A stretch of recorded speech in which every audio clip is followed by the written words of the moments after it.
সাগরপাড়ায় বেআইনি আগ্নেয়াস্ত্র ও গুলি সহ গ্রেফতার এক যুবক। গোপন সূত্রে খবর পেয়ে সাগরপাড়া থানার পাটপাড়া ব্রিজ সংলগ্ন এলাকায় অভিযান চালায় পুলিশ। এক যুবককে আটক করে তল্লাশি চালানো হয়।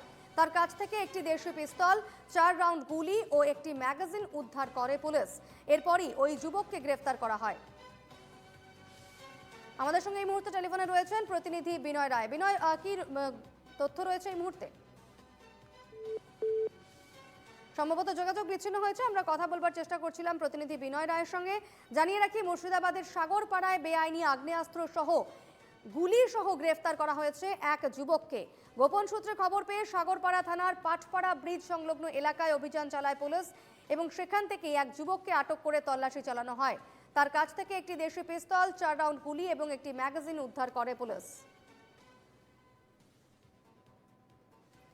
আমি আবারও কথা বলবো, আমাদের সঙ্গে টেলিফোনে রয়েছেন প্রতিনিধি বিনয় রায়। বিনয়, কোথা থেকে এত আগ্নেয়াস্ত্র এলো এবং গুলি এলো ওই যুবকের কাছে, কি জানাচ্ছে পুলিশ?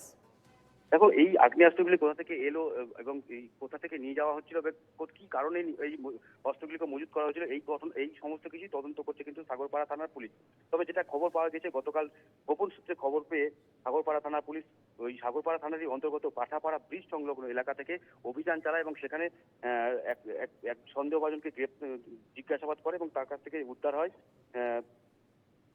দেশি পিস্তল, 4 রাউন্ড, একটি দেশি পিস্তল ও 4 রাউন্ড গুলি এবং ওই সঙ্গে সঙ্গে ওই যুবককে গ্রেপ্তার করে এবং গ্রেপ্তার করে সাগরপাড়া থানার পুলিশ আজকে ধৃত যুবককে তাকে জেলা আদালতে পাঠিয়েছে হেফাজতের আবেদন জানিয়ে, এবং হেফাজতে নেওয়ার পর কিন্তু গোটা ঘটনার তদন্ত শুরু করবে সাগরপাড়া থানার পুলিশ। ইতিমধ্যেই যেটুকু জানতে পারা গিয়েছে, সাগরপাড়া থানার পুলিশ ওই অভিযান চালিয়ে যে যুবকের কাছে কিন্তু যে পিস্তলগুলি ছিল সেইগুলি কিন্তু কোথাও হস্তান্তর করার কথা ছিল এবং কাকে হস্তান্তর করার কথা ছিল, কি কারণেই বা ওই ব্যক্তি এই আগ্নেয়াস্ত্রগুলি চেয়েছিল, সমস্ত বিষয় কিন্তু খতিয়ে দেখছে সাগরপাড়া থানার পুলিশ।